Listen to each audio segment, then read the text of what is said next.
Welcome back to the channel. Have you ever heard of an oscillator that uses an optocoupler, no coils? I certainly haven't. Well, this here in my hand, I'll bring it closer. This is an old board from a PC power supply, and the thing that separates the high voltage from the low side is one of these optocouplers. And that's the main thing that makes the oscillator work. Let's go indoors and have a better look at this. So I was on the internet this week and I saw this.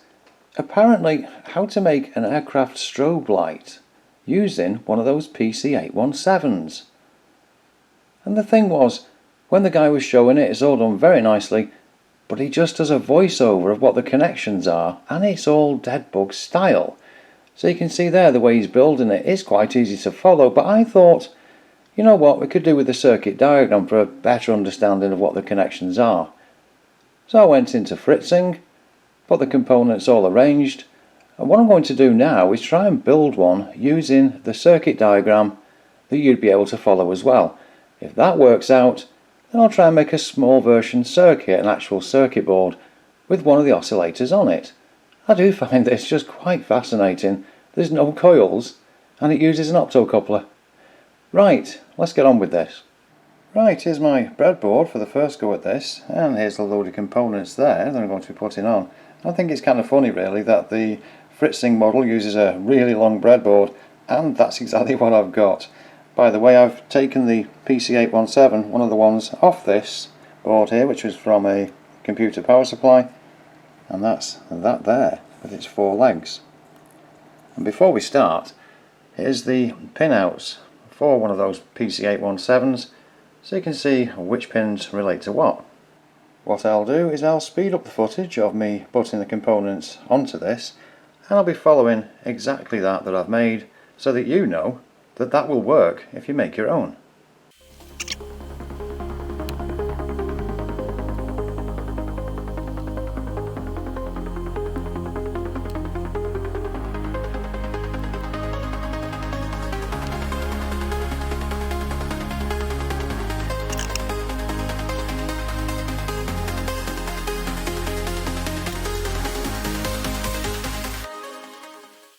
Okay, hopefully you can see it in shot there. I thought I made a mistake on the pot. Well, all it was too far over to the left, so I couldn't get my LED to reach. Otherwise, completely the same, except for I've used a 2K. I haven't got a 1K resistor, so unfortunately I've had to use a 2K. Hopefully it works. The only other change is that he used a 9-volt battery, and I'm going to use a salvaged USB cord, and so I've used the connections there for 5 volts. I'll plug in and we'll see if it works. Alright, so plugged it in now. It's quite the battle to get it into the computer. Anyway, that doesn't matter. What does matter is whether this circuit works. So fingers crossed. Now if I touch to that connection there. Oh, look at this. Oh, we're running. We're running. Wow, I mean, it's amazing to me. There's no coils going on. It uses that optocoupler. We're using, in fact, I've got a 330 UF capacitor in there. So it's quite different really in a way to what he was showing, but it does the exact same thing.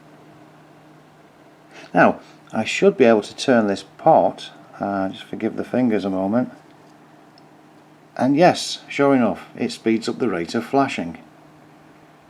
So it has, you know, some usefulness as opposed to just being perhaps for an aircraft flasher. I'm not sure of the speed range I can get. Just 1 second, I'll get something like a screwdriver so we can see this better. Okay, here we go, handy dandy rusted screwdriver. So if I turn this pot, yeah, sure enough, very fast flash rate. Oh, it's completely on there, so we can bring it right round and that'll slow it right down.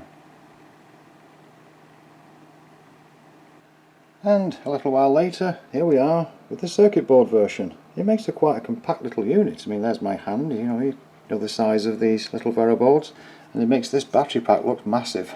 But what I've decided to do is use batteries, because I thought how much further lower can it go from the 5 volts, considering he was using 9 volts? And the answer seems to be, well, it kind of worked on 4.5. I've got these other 2 batteries around this side. kind of, but not really. It kept stopping and things, so it's probably best to use 6 volts or 9 volts. The USB, though, that seems to be okay. Well, main thing is, does this version work? So let's throw this battery in. And there we are, flashing away nicely. Here's the underside of this one. It's all quite simple to put together. It makes for a nice little compact unit, and as I say, no coils, and reusing a component that perhaps wouldn't really have had many uses otherwise. There we are. That's the PC817 oscillator.